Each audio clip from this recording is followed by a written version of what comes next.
माइनाव सोरां बिथांखिनि गेजेरजों 25,000 रांनि चेकखौ मोनना जोबोद गोजोनदों चेक मोनगिरि आइजोफोरा। जों जोबोद गोजोननाय मोनदों।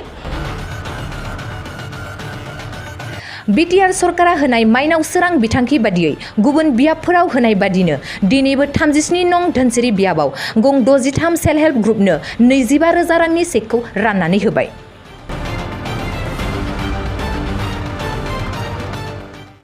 दिनै धोनसिरि समस्तिनि सिङाव गासै 63 सेल्फ हेल्प ग्रुपनो माइनाव सोरां बिथांखिनि गेजेरजों 25,000 करि रांनि चेक होनाय जाबाय आरो बेखौ बे सेल्फ हेल्प ग्रुपफोरनो सेल्फ सास्टेन जानायनि थारमाने बेखौ बिजनेस खालामनायनि गेजेरजों आइजोफोरखौ रांखान्थि बिथिङाव गोख्रों खालामनायनि थांखिजों बेखौ होनाय जादों।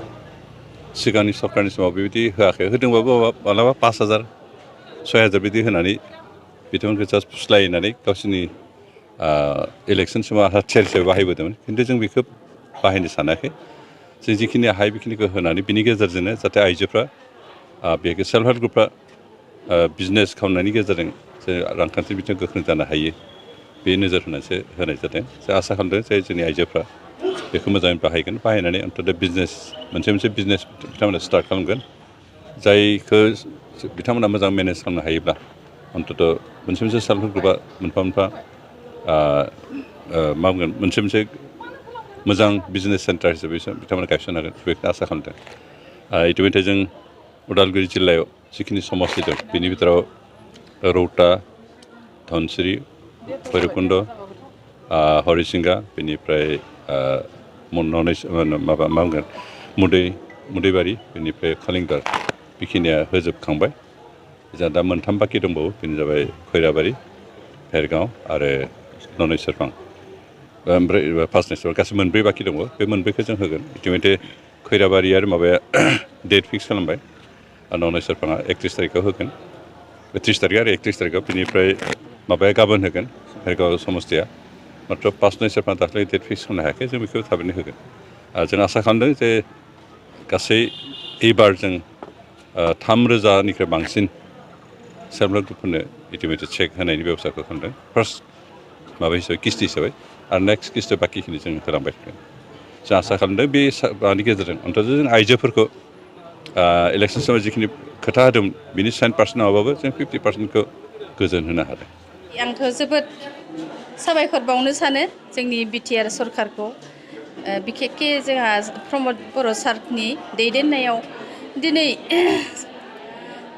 जोंनि बे बिटिआर ओनसोलाव माने 25,000 रांखौ माने ग्रुपफोरनो राननो लाजेनबाय बा जोंनि माबायाव धोनस्रि समस्तियाव दिनैहाय रानजेनबाय आरो दा बिनि थाखाय जों जोबोद गोजोननाय मोनदों। मानो होनोबा जोङो ग्रुपखौ दानानै जोङो जेबो इनकाम खालामनो हायाखै। जों बे 25,000 रांजों माने जोङो एसे मोजाङै ग्रुपखौ माने दैदेनलांनो होननानै सानदों। माने बिनि गेजेरजों जोङो मा खामानि मावनानै जोङो रांखौ फेहेरनो हागोन बेखौहाय जोङो ग्रुपआव सावरायलायनोसै। माने बेजों जोङो दाउ अमा फिसिनो हायो, बेखिनि रांजों जोङो दाउ अमा फिसिनानै जोङो ग्रुपखौ माने एसे जौगाहोनो हागोन बा जोङो बेजों माने जोंनि माखासे ग्रुपफ्रा माने एसे आवगायनानै दंखायो, सोरबाया माने हा हु एसे एनै लानाय दंखायो आरो बेजोंनो जोङो दाथ' जोंहा माइ दै गायखांबाय, गोरान खेथि जोङो बहुद खामायनो हागोन। गोरान खेथियाव जोङो बेसर खुबैनो सान्दों आरो सिबिं खुबैनो सान्दों। जेनेबा निजा हा गैयाबाबो जोङो आदि मावनानैबाबो जोङो बेजों माने गोरान खेथिजों जों माने इनकाम खालामनो सान्दों आरो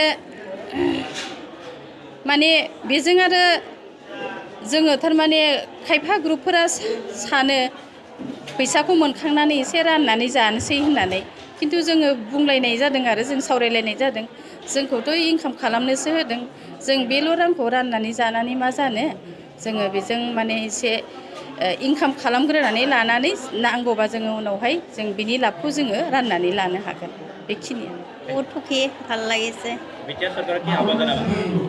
আৰু আৰু যাতে আগন্তুকত এনেকৈ চেক দিয়ে আৰু আমাৰ আত্মসহায়ক গোটবিলাকৰ মহিলাসকলক উপকৃত কৰে ভালকৈ যেন কাম কৰিব পাৰোঁ আৰু বহুতো গৰ্বিত হৈছোঁ আমাৰ আত্মসহায়ক গোটখনৰ নাম ধনশ্ৰী মহিলা আত্মসহায়ক গোট আমি তাৰমানে অলৰেডি এটা ক্ষুদ্ৰ উদ্যোগ গঠন কৰিছোঁ সেই উদ্যোগত যিখিনি আমাৰ সামগ্ৰী লাগে সেইখিনি কিনিবলৈ আমাৰ সামৰ্থ্য নাছিল যিহেতু প্ৰমোদ বড়ো চৰকাৰে আমাক ইমান উপকৃত কৰিছে আমি সেই সামগ্ৰীখিনি কিনিবলৈ সক্ষম হ'ম আৰু উদ্যোগটো আমাৰ ভালদৰে চলিব আৰু সেইকাৰণে মই প্ৰমোদ বড়ো ডাঙৰীয়া আৰু আমাৰ ডেপুটি চিফ গোবিন্দ ছাৰক बहुत धन्यवाद जनाइछु जों दिनै बिटिआर सरकारनिफ्राय जे सेल्फ हेल्प ग्रुपफोरनो 25,000 राङै जे माने अनसुंथाइ होनायनि जे आसनि बे आसनिखौ जों 37 नं धोनस्री समष्टि